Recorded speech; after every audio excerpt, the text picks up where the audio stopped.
How could you not see it? How could you not be? I'm not talking about a large amount. I'm not once. Let's be a part of this. 2K.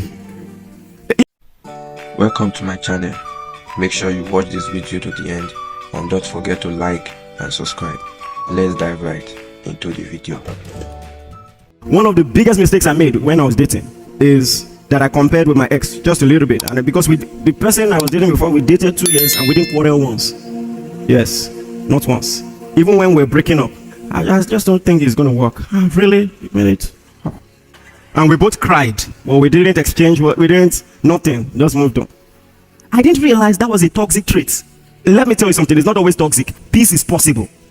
Are you listening to me? But there's another extreme. But when I brought it up, PL is not always okay. She's your pastor, so she just said, "Why didn't you marry her?"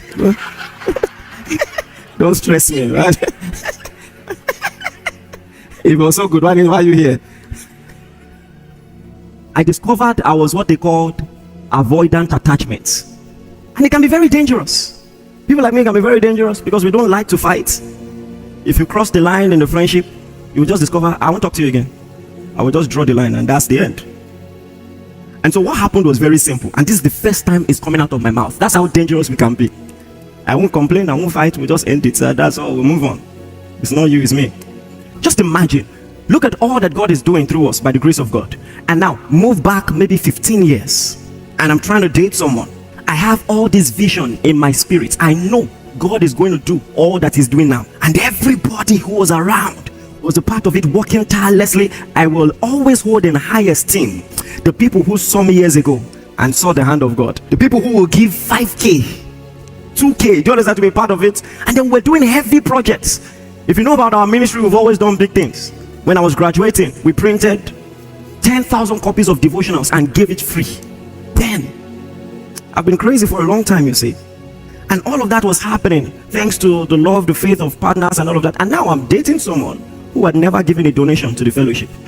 I'm not materialistic. The fellowship has always had money. I have a grace by the grace of God. Check the history of this ministry. We've never lacked.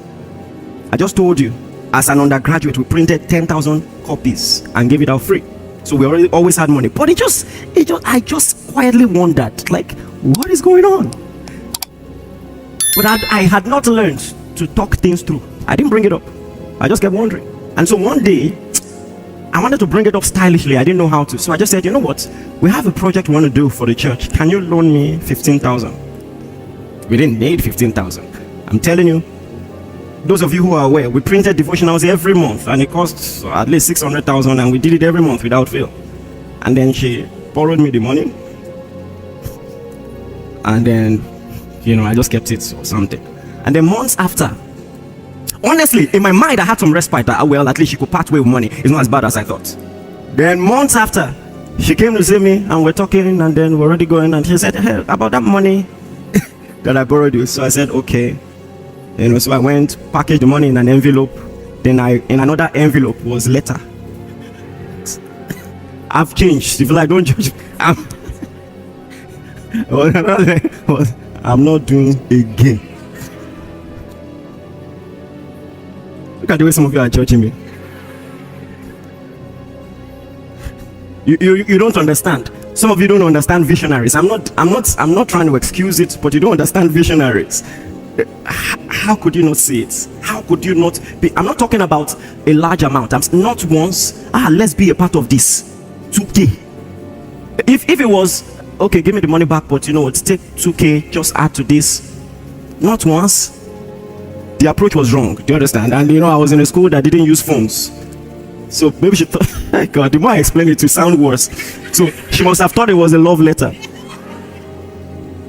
On the way in the bus, just opened it.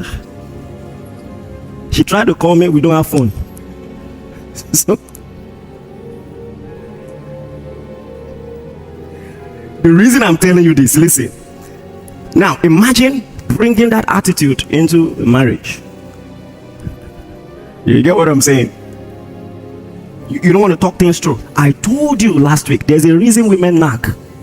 You can be so poor at communication that they want any reaction, bad or good. Just react. Just show that you are alive in this relationship. I'll take anything. If it's anger, even if it's anger, Let me tell you something. To many ladies, anger is reassuring. It means you care. Some of you know what I'm saying. Women, if you have, I'm not saying if you are like that. If you have a clue what I'm saying and you're honest, raise your hand like this. Just, you don't have to raise it up. Thank you. Something like this. I'll take it.